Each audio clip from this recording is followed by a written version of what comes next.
Hey everyone, welcome back to Corporate Decoder, the place where we dig into the nitty-gritty of corporate America. And today we re-unboxing an 8K report from QVC Incorporated. And let me tell you, things are getting a little bit reorganized behind the scenes, so stick around to find out what that really means for the company. And hey, if you like getting these corporate insights straight from the source, don't forget to smash that subscribe button and join our Discord community linked in the description below. We're rebuilding a great group breaking down these filings together. So what is the big deal with this filing? Well, on the 23rd of September 2025, QVC incorporated the company behind all those shopping shows. You might know filed something called a Form 8K. This is like a public announcement for big events that happen suddenly and aren't usually part of a regular financial report. Think of it as QVC saying, hey everyone, important stuff just happened. QVC Incorporated, as you probably know, is a big name in home shopping, and they have these really recognizable notes out there. We're talking about notes that are due way out in 2067 with interest rates like 6.375%, and then some more due in 2068 at 6.250%. These are basically long-term loans the company took out to fund its operations, or maybe other big projects. The fact that they so far in the future tells you they looking at a very long-term financial strategy. Now let us look at what is registered on major exchanges. The 6.375% senior secured notes due 2067 are traded under the ticker symbol QVCD on the New York Stock Exchange. And then there are the 6.250% senior secured notes due 2068 also on the New York Stock Exchange, but under the ticker QVCC. These tickers are important because they how investors can track the performance and trading of these specific debt instruments. When you see these notes listed, it means they publicly traded and subject to market forces. The main story here is about changes to the very core documents that govern QVC Incorporated. On the 23rd of September 2025, the company sole shareholder approved a big update to the Certificate of Incorporation and the bylaws. Think of these as the company constitution and rules of operation. These changes became official on the same day they were filed with the Delaware Secretary of State. So what do these new documents do? Well, the amended and restated Certificate of Incorporation, or AYR-COI, as they call it, essentially puts the board of directors in charge of managing the company's business and affairs. This is pretty standard for most corporations. However, there is a key detail. Big decisions like issuing stock changing the AR-COI itself, or any major mergers and acquisitions need the written okay from the sole shareholder. This means even with a board, the ultimate power on these critical matters rests with that single shareholder.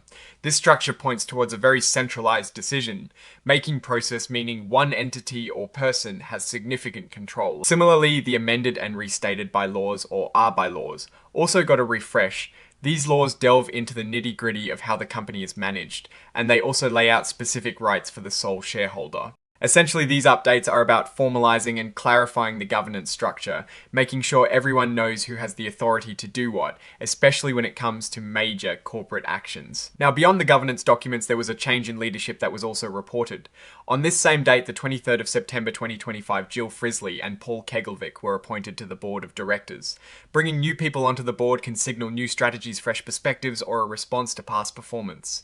Without more context, it is hard to say definitively why they were appointed, but it is an important signal of potential shifts in the company's direction or strategic priorities. And of course, as with most of these reports, we have the list of what is actually being filed. We have the amended and restated Certificate of Incorporation, Exhibit 3.1, and the amended and restated bylaws, Exhibit 3.2. These are the actual legal documents that back up everything we just discussed. And then there is Exhibit 104, which is the cover page interactive data file formatted as inline XBRL.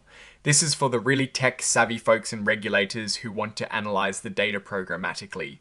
It's essentially a machine-readable version of the report. Finally, the report is signed off on the 26th of September 2025 by Catherine C. Jewell in her role as Vice President and Secretary.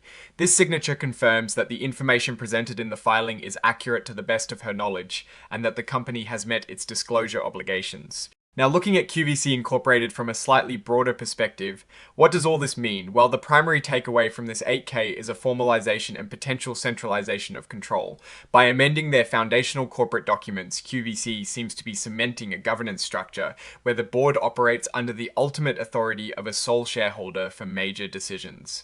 This isn't necessarily good or bad on its own, but it tells us who holds the reins tightly. The appointment of new directors can be a positive sign suggesting a desire for new ideas, or a response to evolving market conditions, or perhaps even performance concerns. However, without seeing direct financial results in this specific filing, it is hard to connect these governance changes directly to immediate financial impacts. What we can infer is that QVC is likely focused on stability and strategic control, given the emphasis on shareholder approval for significant actions. The long-term nature of their debt obligations also suggests a belief in the company as sustained future profitability. For investors, this means understanding the power dynamics at the very top is crucial for anticipating future strategic moves. The key risk here is if a sole shareholder's vision diverges significantly from market realities or if decision-making becomes too slow due to the required approvals. Conversely, if that sole shareholder has a clear and effective long-term strategy, this structure could allow for decisive and swift action once approval is granted. Ultimately, it appears QVC is solidifying its corporate foundation, possibly in preparation for future growth or strategic maneuvers, and these governance tweaks are a significant part of that preparation. What is your take on these governance changes and the new board members? Do you think this signals a positive or negative direction for QVC? Let me know your thoughts in the comments below. If you found this breakdown helpful, please give this video a thumbs up and subscribe for more corporate deep dives. And don't forget to join our Discord community linked in the description you want to miss out on our discussions there. Thanks for watching, and I'll see you in the next one.